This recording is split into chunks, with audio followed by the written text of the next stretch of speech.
Administrator بلدیہ شرقی رحمت اللہ شیخ نے حسین ہزارہ گوٹ میں فٹ بال گراؤنڈ کا بھی معائنہ کیا۔ قائد عوام فٹ بال اسٹیڈیم کو سہولیات سے آراستہ کرنے کے موقع پر احکامات بھی جاری کر دیے۔ ایڈمنسٹریٹر بلدیہ شرقی رحمت اللہ شیخ نے کہا کہ نوجوانوں اور بچوں کو صحت مندانہ سرگرمیوں کی جانب راغب کرنا ناگزیر ہو چکا ہے۔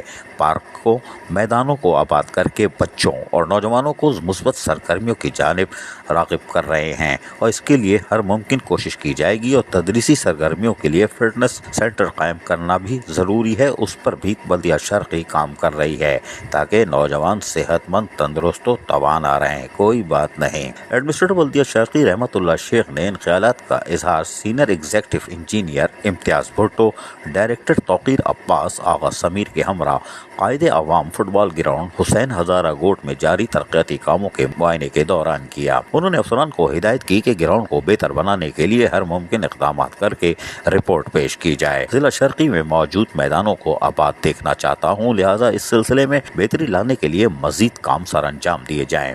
انہوں نے کہا کہ نوجوانوں اور بچوں کو تدریسی سرگرمیوں کے لیے فٹنس برقرار رکھنے کی اشد ضرورت ہے، جس کے لیے کھیلوں کی سرگرمیاں مؤثر کردار ادا کرتی ہیں اور پارک، میدان آباد کر کے بچوں اور نوجوانوں کو مثبت سرگرمیوں کی جانب راغب کر رہے ہیں اور جب تک موجود ہیں یہ کام کرتے رہیں گے۔ انہوں نے افسران کو ہدایت کی کہ ضلع شرقی میں موجود گراؤنڈز کا سروے کر کے رپورٹ پیش کریں تاکہ گراؤنڈز کی بہتری کے لیے مربوط حکمت عملی کے تحت کام سر انجام دیے جائیں۔ اس سلسلے میں انہوں نے واضح طور پر انجینئر امتیاز بھٹو کو ہدایتیں جاری کر دیں کہ آپ ساری تصویریں کھینچیں اور مجھے بھی دیں اور پھر اپنی تصویر کے ساتھ یقینی طور پر فیس بک پہ بھی پروپیگنڈا مہم جاری رکھیں اور یقینی طور پر بلدیہ شرقی میں جہاں لائبریری کا قیام عمل میں لایا جا رہا ہے وہیں نوجوانوں کی جسمانی نشوونما پر بھی توجہ دی جا رہی ہے اور یہ یقینی طور پر ایک بہتر اور پرامن معاشرے کے لیے ایک اہم سنگ میل بھی ثابت ہو سکتا ہے۔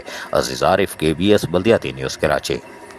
ایسی ہی خوبصورت ویڈیوز فیوچر میں حاصل کرنے کے لیے ریڈ بٹن پر کلک کر کے اور بیل آئیکن کو پریس کر کے ہم سب کے سبسکرائبر بننا مت بھولیے۔